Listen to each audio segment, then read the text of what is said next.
जी अस्सलाम वालेकुम। अब लेक्चर के दूसरे हिस्से की तरफ चलते हैं, लेक्चर 80 पार्ट बी। इस लेक्चर में हम नेक्स्ट चैप्टर स्टार्ट करने जा रहे हैं, सैम्पलिंग। सैम्पलिंग रिलेट करती है टेस्ट ऑफ डिटेल से, ठीक है। हालांकि इसके कंसेप्ट टेस्ट ऑफ कंट्रोल पे भी अप्लाई होते हैं, लेकिन जाहिर है कोई भी एक एग्जांपल ले लें, किसी कंसेप्ट की अगर दो एग्जांपल हो, कोई भी एक समझ लें, कंसेप्ट समझ आ जाता है। लेकिन हम इसमें दोनों को डिस्कस करेंगे। जहन में आप टेस्ट ऑफ डिटेल रखिए फिलहाल कि ये हमारा सैम्पलिंग। सैम्पलिंग क्या है? हमने, आपको याद होगा, ऑडिट के स्टार्ट में ही इनहेरेंट लिमिटेशन में स्टडी किया था कि टाइम एंड कॉस्ट लिमिटेशन की वजह से ऑडिटर 100% आइटम्स किसी भी ऑडिट में वेरीफाई नहीं कर पाता, सैंपल बेस पे काम करता है। अच्छा, जब कभी ऑडिटर सैंपल बेस पे काम करता है, सैंपल बेस का मतलब लेस देन 100% आइटम्स को वेरीफाई करना, तो इसमें हमेशा एक रिस्क रहता है कि अगर हम 100% से कम आइटम्स को वेरीफाई कर रहे हैं और फिर बता रहे हैं अपना कंक्लूजन सारी फाइनेंशियल स्टेटमेंट के बारे में, तो हमेशा चांस है कि जिन आइटम्स को हमने सेलेक्ट नहीं किया, वेरीफाई नहीं कर सके, कहीं उनमें कोई मटेरियल मिस स्टेटमेंट ना हो। इसलिए एक चीज हमेशा याद रखिए कि जब कभी सैंपलिंग कर रहे हैं ना, होंगे ना आप, सैंपलिंग का मतलब 100% से कम आइटम्स को टेस्ट करना, तो साथ ही साथ सैंपलिंग रिस्क जरूर होगा उसमें। सैंपलिंग का मतलब ICAP ने बड़ी अच्छी एग्जांपल दी एक जगह पे, कहता है कि अगर आपके क्लाइंट की 1000 इनवॉइसेस है ना, और आप उसमें से 999 सेलेक्ट करके वेरीफाई कर लें, तो स्टिल चांस है कि एक आइटम जो आपने नहीं आइडेंटिफाई की, जो चेक नहीं की, उसमें कोई मिसस्टेटमेंट हो। इसलिए जब कभी सैंपलिंग करेंगे तो सैंपलिंग रिस्क अराइज होगा, ठीक है। इसीलिए ऑडिटिंग स्टैंडर्ड्स ने ये कहा कि हम इस सैंपलिंग रिस्क को देखें, जीरो तो नहीं कर सकते, लेकिन हम इसको मिनिमाइज जरूर कर सकते हैं अगर सैंपलिंग अच्छे तरीके से की जाए। इसीलिए ये चैप्टर इजाद किया गया ताकि ऑडिटर को सिखाया जा सके कि सैंपलिंग किस तरीके से करनी है। जितनी अच्छी सैंपलिंग करेंगे, इस चैप्टर में जो असूल सिखाए गए हैं उनके मुताबिक सैंपलिंग करेंगे, उतना ही ज्यादा सैंपलिंग रिस्क आपका कम होता जाएगा, ठीक है। दो चीजें नोट कर लें। पहली चीज, इस चैप्टर का नाम सैंपलिंग नहीं, ऑडिट सैंपलिंग है, इसलिए कि सैंपलिंग सिर्फ ऑडिट प्रोफेशन में यूज नहीं होती, और भी बहुत से प्रोफेशन में यूज होती है। आपने शायद मैथ में भी सैंपलिंग का कोई टॉपिक पढ़ा होगा, उसमें वो बात रिसर्चर्स होते थे जो कि सैंपलिंग कर रहे होते थे। बात कुछ लोग ऐसे होते हैं वो इलेक्शन के करीब निकल जाते हैं गली में, सैंपलिंग करके अंदाजा लगाने की कोशिश करते हैं इलेक्शन कौन जीतेगा, वो भी सैंपलिंग है। लेकिन हम यहाँ पे सैंपलिंग किस चीज के करेंगे? ऑडिट। ऑडिट सैंपलिंग का मतलब ये हमारी पॉपुलेशन, हमेशा पॉपुलेशन कहते हैं उस सारी चीज को जिसमें से सैंपल सेलेक्ट करना है। ऑडिट सैंपलिंग कर रहे हैं तो हमारी पॉपुलेशन हमेशा किसी ना किसी अकाउंट की ट्रांजैक्शंस होंगी। जैसे अगर सेल्स अकाउंट में सैंपलिंग कर रहे हैं तो आपकी पॉपुलेशन सेल्स ट्रांजैक्शंस होंगी। डेटर्स में अगर आप वेरिफिकेशन कर रहे हैं, सैंपलिंग कर रहे हैं, तो आपकी पॉपुलेशन वो इंडिविजुअल डेटर्स होंगे, 100, 150, 200 जितने भी हैं। तो ये ऑडिट सैंपलिंग, ठीक है जी। ऑडिट सैंपलिंग याद रखिए तकरीबन और भी बहुत से प्रोफेशंस में यूज होती है, लेकिन हमारा फोकस क्या होगा? ऑडिट का, ठीक। तो ऑडिट सैंपलिंग अब स्टार्ट करते हैं। आज के लेक्चर में सैंपलिंग की टेक्निकल चीजें हमने डिस्कस नहीं करनी, आज का लेक्चर हमने रखना इजी, ठीक है। बेसिक कंसेप्ट डिस्कस करेंगे। अगर आप इस लर्निंग ऑब्जेक्टिव वाले पेज को देखें तो आपको अंदाजा होगा कि जो स्टेप्स इन सैंपलिंग है ना, असल सैंपलिंग टेक्निकल, वो पार्ट बी से स्टार्ट हो रही है। Steps in sampling, step 1, step 2, step 3, step 4, ये उसके बेसिक कंसेप्ट। लेकिन इसमें से भी कभी कभी ICAP रिप्रोडक्शन का क्वेश्चन पूछ लेता है। एक कंसेप्ट इसमें जो केस स्टडी में भी यूज हो सकता है, उसको मैं थोड़ा ज्यादा तसल्ली से आपको डिस्कस करूंगा। ये सैंपलिंग, आइए जरा देखते हैं। अच्छा, इस चैप्टर को हम पढ़ क्यों रहे हैं? क्योंकि हमने हर ऑडिट में सैंपलिंग को यूज करना है, और अगर सैंपलिंग जितनी ज्यादा अच्छी होगी, नॉन सैंपलिंग सॉरी सैंपलिंग जितनी अच्छी होगी, जितना सैंपल जितना रिप्रेजेंटेटिव ऑफ पॉपुलेशन सेलेक्ट करेंगे, यानी सैंपल भी ऐसा ही हो जैसी पॉपुलेशन है, सैंपल जितना रिप्रेजेंटेटिव ऑफ पॉपुलेशन होगा, सैंपलिंग रिस्क उतना ही कम होगा, आप सही नतीजे पे पहुंचेंगे। लेकिन अगर सैंपलिंग रूल्स को फॉलो नहीं करते, जो कुछ हमारे स्टैंडर्ड में सिखाया गया उसको फॉलो नहीं, उसके बगैर सैंपलिंग करते हैं, तो चांसेस हैं कि आप गलतियां करेंगे। चांसेस हैं कि जो आपका सैंपल होगा रिप्रेजेंटेटिव पॉपुलेशन नहीं होगा। चांसेस हैं कि पॉपुलेशन में मटेरियल मिसस्टेटमेंट होगी, आप आइडेंटिफाई नहीं कर पाएंगे। इसीलिए सैंपलिंग के रूल्स को सीखना समझना जरूरी है। एग्री करते हैं जी? इंट्रोडक्शन में सबसे पहली चीज बता रहा है selecting item for testing. Selecting को अंडरलाइन कर लें। पहला कंसेप्ट, पहले लफ्ज में ही बड़ा कंसेप्ट एक, क्या कि लफ्ज सेलेक्टिंग में और लफ्ज सैंपलिंग में फर्क है। सेलेक्टिंग का मतलब है कि किसी एरिया में से ट्रांजैक्शन को कैसे सेलेक्ट करना है, ठीक है। प्रैक्टिस में वो लफ्ज बोला, प्रैक्टिस में कुछ आपको पता है इनफॉर्मल वर्ड्स होते हैं जो स्टैंडर्ड में कहीं नहीं लिखे होते। प्रैक्टिस में हम बोला करते थे कि सर कौन सा सैंपल उठाना है, सैंपल कौन सा उठाना, तो यहाँ पे क्या ट्रांजैक्शन कौन सी उठानी है, तो यहाँ पे उसके लिए वर्ड यूज करा सिलेक्शन। सेलेक्टिंग, पिक करना। सेलेक्टिंग का मतलब क्या है? किसी भी एरिया में से ट्रांजैक्शन को पिक करना वेरिफिकेशन के लिए, कि मैंने इन ट्रांजैक्शन को वेरीफाई करना है। पिक करने के 3 तरीके हैं। आप ट्रांजैक्शंस को सेलेक्ट करेंगे। सेलेक्टिंग आइटम फॉर टेस्टिंग, इसके कितने तरीके हैं? 3 तरीके हैं। पहला तरीका है 100% सिलेक्शन, दूसरा तरीका है स्पेसिफिक आइटम सिलेक्शन, तीसरा तरीका है ऑडिट सैंपलिंग। आइटम को सेलेक्ट करने के कितने तरीके हैं? 3 तरीके। 100% सिलेक्शन, स्पेसिफिक आइटम सिलेक्शन और ऑडिट सैंपलिंग। 100% सिलेक्शन में क्या होता है? किसी एरिया की सारी आइटम को सेलेक्ट कर लेते हैं। स्पेसिफिक आइटम सिलेक्शन का मतलब क्या होता है? किसी एरिया में खास आइटम, कोई क्राइटेरिया अपने ज़हन में रखते हैं, उस क्राइटेरिया में जो ट्रांजैक्शन फॉल कर रहे हैं सिर्फ उसी को सेलेक्ट करते हैं, बाकियों की तरफ देखते भी नहीं है। और ऑर्डर्ड सैम्पलिंग में हम जो एक सैम्पलिंग के रूल्स के मुताबिक आइटम्स को पिक करते हैं। 100% सिलेक्शन में सैम्पलिंग के रूल्स नहीं होते। क्यों नहीं होते? सैम्पलिंग होती नहीं, सैम्पलिंग को सारा को सिलेक्ट करना है। स्पेसिफिक आइटम सिलेक्शन में सैम्पलिंग के रूल नहीं होते। जो सिलेक्शन की जाती है वो लेस देन 100% जरूर होती है, लेकिन सैम्पलिंग के असूलों के मुताबिक नहीं, ऑडिटर की अपनी जजमेंट के मुताबिक। इस सिलेक्शन में ऑडिटर अपनी जजमेंट को यूज करता है, सैम्पलिंग के रूल्स को यूज नहीं करता। इसमें सैम्पलिंग के रूल्स को यूज किया जाता है। ठीक है। अच्छा, पहला सवाल 100% सिलेक्शन, फौरन ज़हन में ये आता है भाई ये तो हमने पढ़ा था कि ऑडिटर 100% सिलेक्शन करता ही नहीं है। याद रखिए 100% सिलेक्शन पूरी फाइनेंशियल स्टेटमेंट्स की ऑडिटर कभी भी नहीं करता। वो कंसेप्ट ये था। ये कंसेप्ट है कि कुछ खास एरियाज में ऑडिटर उन एरियाज की सारी ट्रांजैक्शन को सेलेक्ट कर सकते। जैसे आपने पढ़ा लीगल केस में लॉयर को कंफर्मेशन, बैंक को कंफर्मेशन, उसमें तो 100% को करते हैं। ठीक है, हाँ जी बिल्कुल। तो यहां पे आपको ये बता रहा है कि वो कौन से एरियाज हैं। एरियाज पूरा ऑडिट नहीं बोल रहा, पूरे ऑडिट में कभी भी 100% सिलेक्शन नहीं करता। हाँ, अगर 8-10 ट्रांजैक्शन हो ना पूरे साल में, फिर वो भी कर सकता है। और प्रैक्टिस में कभी कभी 8-10 ट्रांजैक्शन भी होती है, लेकिन वो कंसेप्ट नहीं है। वो बात कहते हैं ऐसे यूनिट्स होते हैं जो बिल्कुल बंद होने के करीब होते हैं, एक्टिविटीज नहीं हो रही होती है, उसको छोड़े। 100% सिलेक्शन नॉर्मली 100% सिलेक्शन नॉर्मली नहीं करता, लेकिन कुछ स्पेसिफिक एरिया में कर लेता है। अब हम पढ़ने जा रहे हैं किन एरियाज में करता है, ताकि पहचान सके कि प्रैक्टिस में इन एरिया के ऊपर हमने सैम्पलिंग करनी है, इन पे नहीं करनी, इन पे 100% सिलेक्शन करनी है। पहला या population consist of small number of large value. अगर ट्रांजैक्शन ही कम है और बड़ी बड़ी अमाउंट की है, शेयर कैपिटल का एरिया, उसमें पूरे साल में 2 ट्रांजैक्शन है सिर्फ, सैम्पलिंग करें कि दोनों को सिलेक्ट कर लें। यही टेक्निक आपने यूज की थी, आपको याद होगा पॉजिटिव कंफर्मेशन नेगेटिव कंफर्मेशन में, कि जब small number of large value थी पॉजिटिव को बेचा और सबको बेचा था। 12 है तो 12 के 12 को बेचे। कंफर्मेशन वाले टॉपिक में आपने ये सीखा था कि small number of large value को पॉजिटिव कंफर्मेशन सेट करेंगे। यहां पे सैम्पलिंग में ये सीखेंगे कि small number of large value सबको सेलेक्ट करो। तो अगर कंफर्मेशन और सैम्पलिंग दोनों को मिला के रूल बनाए तो वो ये रूल बनेगा कि अगर आपकी population small number of large value है तो नंबर 1 सबको सेलेक्ट करो, नंबर 2 पॉजिटिव कंफर्मेशन सेंड करो। सबको सेलेक्ट करो small number of large value में, ये सैम्पलिंग का कंसेप्ट है। और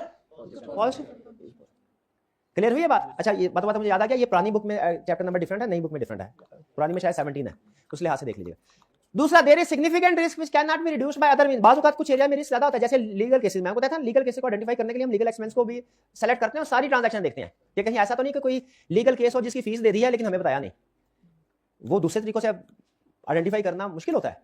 लॉयर अगर क्लाइंट के साथ मिला हुआ है तो वो हमें नहीं बताएगा, मैनेजमेंट भी नहीं बताएगी, तो फिर हमें कैसे पता चलेगा? हाँ, कहेंगे हाँ हमें इन्फॉर्मेशन नहीं दी, ये पॉसिबल है, लेकिन पैसे नहीं दिए। तो वो जो पेमेंट हुई है ना लीगल एक्सपेंसेस की, वहां से आइडेंटिफाई करते हैं। इसमें फिर लीगल एक्सपेंस के सारी ट्रांजैक्शन को चेक करते हैं हम। ठीक है, आपने शायद, मुझे याद नहीं किसी केस स्टडी में या प्रोसीजर स्पेसिफिकेशन में कुछ होगा कि प्रोविजन या कंटिजेंसीज अगर आइडेंटिफाई करनी है ना आपने सारी, तो उसमें एक प्रोसीजर था लीगल एक्सपेंसेस को भी वेरीफाई करो। शायद किसी जगह पे पढ़ा होगा सबस्टैंडिव प्रोसीजर। फिर 100% examination become cost effective due to repetitive nature of calculation और other process performed automatically by information system. ये बेसिकली कंप्यूटर्स का जिक्र कर रहा है, नाम नहीं लिया उसने, कि सम टाइम कंप्यूटर टेक्निक से इस्तेमाल करने से एक ही तरह का प्रोसीजर जो है ना वो रीपरफॉर्म बड़ी आसानी से हो जाता है। जैसे एक्सेल पे अगर आपने काम किया तो आपको अंदाजा होगा कि एक्सेल में जब आप एक फार्मूला बना लेते हैं ना शीट का, तो फिर आपने बस कॉपी पेस्ट करना होता है। वो 50 शीट के ऊपर भी फार्मूला कॉपी करना हो ना, वो विद इन मिनट्स हो जाता है। तो कंप्यूटर का इस्तेमाल करते हुए बाजू का चूंकि जो ट्रांजैक्शन रेपिटेटिव नेचर की होती है, रिपीट हो रही है बार बार, उनको वेरीफाई करना मुश्किल है। एक फिक्स एसेट जिसका आपके पास आ गया ना एक्सेल में, एक फिक्स एसेट की डेप्रिसिएशन कैलकुलेट करने के लिए टाइम लगेगा, फर्स्ट कीजिए 1 मिनट, ये भी ज्यादा वैसे 1 मिनट। आपने सिंपल बुक वैल्यू को डेप्रिसिएशन रेट के साथ मल्टीप्लाई कर देना, ऐसा ही है। और फिर एक दफा फार्मूला बन गया ना, नीचे 10,000 एसेट्स भी है ना, आपने कॉपी करना, फार्मूला को पेस्ट कर देना है, 10 सेकंड के अंदर अंदर सब की डेप्रिसिएशन कैलकुलेट हो जाएगी। क्या इस तरह की सिचुएशन में भी हमें सैम्पलिंग करनी चाहिए कि जब आसानी के साथ 100% टेस्टिंग हो सकती है तो 100% कर देनी चाहिए। और when population is not homogeneous, homogeneous का मतलब सेम नहीं है, डिफरेंट है। अगर पॉपुलेशन डिफरेंट है, जैसे ड्यूरिंग ईयर कंपनी ने हैवी फिक्स एसेट खरीदे, ठीक है, एसी खरीदा, एक जनरेटर खरीदा, एक गाड़ी खरीदी, अब इसका हर एसेट दूसरे से डिफरेंट है, इसमें सैम्पलिंग करनी चाहिए क्या? बड़ी बड़ी आइटम्स है और हर एक दूसरे से डिफरेंट है तो सारी कर लें। तो ये कुछ एग्जांपल्स उसने आपको दिए हैं। बेसिकली कंसेप्ट ये सिखाया है कि कुछ एरियाज ऐसे होते हैं जिनमें 100% तसल्ली होगी आपकी। आगे चलते हैं। स्पेसिफिक आइटम सिलेक्शन है। अच्छा, 100% में स्पेसिफिक आइटम सिलेक्शन में फर्क क्या है कि 100 सारे स्पेसिफिक आइटम चुन के आइटम को सिलेक्ट करना है। किन आइटम को चुनना है ये डिपेंड करता है आपके मकसद पे। जैसे अगर आपका मकसद है कि मैं चंद एक आइटम को सेलेक्ट करूं, लेकिन वो आइटम ऐसी हो जो कि एक सर्टेन अमाउंट से ज्यादा की है। जैसे याद देखिए, सैम्पलिंग का एक असूल होता है कि सैंपल आपने ऐसा उठाना है जो कि रिप्रेजेंटेटिव ऑफ पॉपुलेशन हो। सैंपल रिप्रेजेंटेटिव ऑफ पॉपुलेशन तब होता है जब सैंपल सेलेक्ट करते हुए हर आइटम के सिलेक्ट होने का चांस हो। ठीक है, हर आइटम के सिलेक्ट होने का चांस हो। जैसे फर्ज कीजिए मैं अगर अपनी क्लास का एक्सपेक्टेड रिजल्ट मालूम करना चाहता हूं आई कैप का क्या होगा, और मैं सिर्फ वही सैंपल सेलेक्ट करूं जिनके प्रीवियस टेस्ट में 70% से ज्यादा मार्क्स हैं, क्या ये सैंपल रिप्रेजेंटेटिव ऑफ पॉपुलेशन होगा? और मैं कहूं देखे सर इस दफा तो मेरी क्लास का रिजल्ट 100% आएगा, सारे ही पास, तो ये मेरा सैंपल गलत है। सैंपल मेरा क्या होना चाहिए जो हर कैटेगरी में से आ रहा, 0 से 10% में भी, 10 से 20, 20 से 30, हर एक कैटेगरी। यहां पे स्पेसिफिक आइटम सिलेक्शन में मसला ये है, ये सैंपलिंग नहीं है। ये क्यों नहीं है? क्योंकि इसमें हम सारे रिप्रेजेंटेटिव पॉपुलेशन को सिलेक्ट नहीं कर रहे हैं, कुछ आइटम को सिलेक्ट कर रहे हैं, कुछ को इग्नोर कर रहे हैं। हर आइटम अगर मैं कहता हूं सेल्स में 1 लाख से ऊपर सारी सेल इनवॉइस सिलेक्ट करो, 1 लाख से नीचे वाली छोड़ दो, क्या ये सैंपलिंग है? लेस देन 100% सिलेक्शन जरूर है। सैंपलिंग क्यों? क्योंकि इसमें 100,000 से कम वाले के सिलेक्ट होने का चांस ही कोई नहीं, चांस ही कोई नहीं। अगर तो मैं ये कहूं ना सारी ट्रांजैक्शन मिक्स करके रैंडमली कोई आइटम सेलेक्ट कर लो, वो सैंपलिंग होगी, क्योंकि हर आइटम के आने का चांस है। हर आइटम सेलेक्ट नहीं होगी लेकिन चांस हर आइटम के सेलेक्ट होने का, ठीक है।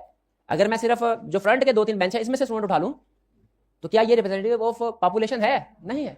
रिप्रेजेंटेटिव पॉपुलेशन कब होगा? जब मैं रैंडमली हर दूसरे बेंच से फॉर एग्जांपल एक स्टूडेंट को सेलेक्ट कर लूं, ये होगा रिप्रेजेंटेटिव। तो इसमें ये फिर की item showing certain characteristics, for example high risk, अगर मैं ऐसी आइटम उठा लूं जिनमें ज्यादा रिस्क है तो क्या वो रिप्रेजेंटेटिव पॉपुलेशन होगी?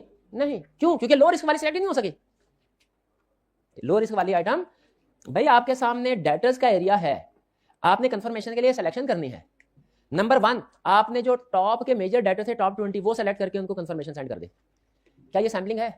सैंपलिंग क्यों नहीं है? हाँ, क्योंकि सैंपल रिप्रेजेंटेटिव पॉपुलेशन नहीं है, लोअर आइटम्स के सेलेक्ट होने का चांस नहीं था।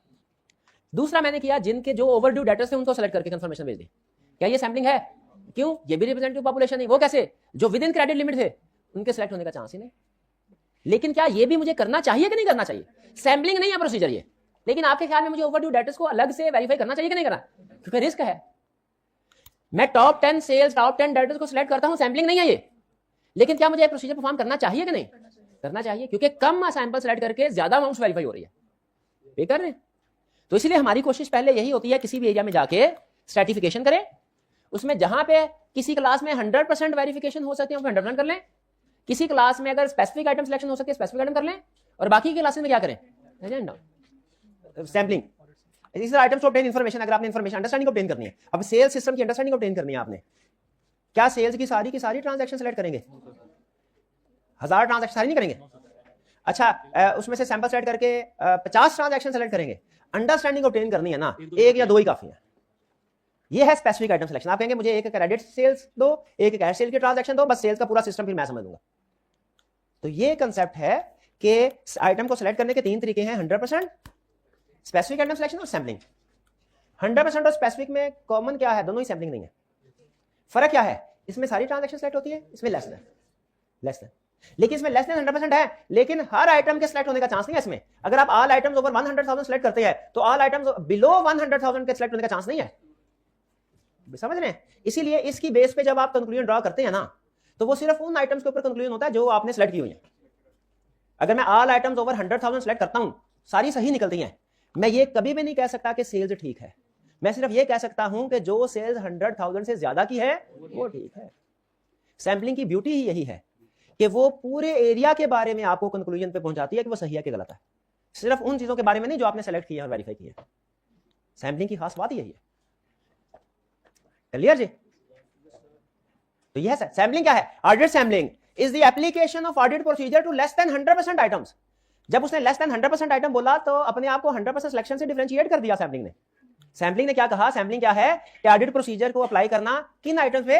लेस देन 100% पे, ठीक है। और वो इस selected in such A way that all sampling units have a chance of selection. और 100% आपने कम सेलेक्ट की, लेकिन इस तरीके से सेलेक्ट की कि हर आइटम के सिलेक्ट होने का चांस था। जब उसने कहा ना हर आइटम के सिलेक्ट होने का चांस था, अपने आप को स्पेसिफिक आइटम से डिफरेंशिएट कर दिया। स्पेसिफिक आइटम में हर ट्रांजैक्शन के सिलेक्ट होने का चांस नहीं है। फिर कह रहा है सैंपलिंग जो होती है ना, ये टेस्ट ऑफ कंट्रोल्स में भी, अच्छा सॉरी अहम चीज, objective of sampling is to provide basis for conclusion about entire population. 100% selection भी और स्पेसिफिक आइटम भी, जिन चीजों को चेक किया ना उन्हीं के बारे में बताएंगे। लेकिन सैंपलिंग ऐसा जादू समझे इसको, जो आप चेक करेंगे कुछ चंद ट्रांजैक्शन, लेकिन सारी पॉपुलेशन के बारे में बता देंगे ठीक है कि नहीं, है कि नहीं जादू? ये टेस्ट ऑफ कंट्रोल में भी होती है सैंपलिंग, टेस्ट ऑफ डिटेल में भी। और ये जादू हमारे घर के करीब नाई जो देगे बनाता है वो भी करता है। हाँ, क्या उसके प्रोफेशन में सैंपलिंग होती है? ऑडिट सैंपलिंग नहीं है, वो देगी सैंपलिंग है। यार वो जब देग पकाता है, अगर उससे पूछे हाँ भाई चावल पके, कहता है ठीक है सर चावल पके कि नहीं अभी बताता हूँ, पहले सारी देग खा लो। अगर सारी देग खा के बताए चावल सही पके हैं सर, ये क्या होगा 100%। हमने कहा ये क्या कमाल हुआ, ये ऐसे तो कोई भी कर सकता है। हमें तो वो चीज बताओ जो कि काम भी कम करना पड़े और कंक्लूजन पता भी सबके बारे में चल जाए। अच्छा अब की बार उसने सैंपल उठाने का, ठीक है सर सैंपल उठाऊंगा, सैंपल उठाया ऊपर ऊपर से और फिर कहा सर ये तो कच्चे हैं, गलत सैंपल है। कैसे सैंपल उठाना चाहिए था असूलों के मुताबिक। उसके उस्ताद ने उसे असूल बताए होंगे, बताइए जरा उसके उस्ताद ने उसे गुरु ने असूल सिखाए होंगे कि नहीं, बताते भाई इसको ये चमचा 2-3 दफा मार के फिर उसके बाद सैंपल उठाना। हाँ, अगर ऊपर ऊपर से उठाओगे वो भी गलत कच्चे, और अगर वो बॉटम से उठाओगे नीचे से वो काले, वो ज्यादा वो पक्के क्या काले हो गए होंगे, जल गए होंगे। ये है सैम्पलिंग, क्लियर जी। अच्छा अब हम चलते हैं सैम्पलिंग के 3 सिलेक्शन के मेथड हो गए। अब आगे सिर्फ एक तरीका चलेगा, आगे पूरे चैप्टर में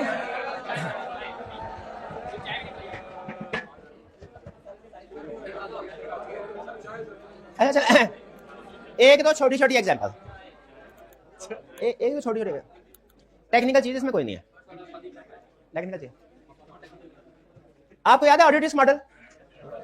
मैं चाह रहा हूं असल में नेक्स्ट लेक्चर में ना कंसेप्चुअल चीज हो सारी, ये वाली जो याद करने रटे वाली चीज ना ये निकल गई हो। ऑडिट रिस्क मॉडल याद है किसी स्टूडेंट को? क्या स्टडी किया था हमने? Audit risk is equal to inherent risk into control risk. अच्छा गेस कीजिए इनमें से कौन सा एक हमने ऑडिट रिस्क को, ऑडिट रिस्क गुड थिंग है बैड थिंग है? गुड थिंग है। और रिस्क है, risk audit risk is the risk that auditor expresses in appropriate opinion when financial statements are material misstatement. ये अच्छी चीज है क्या?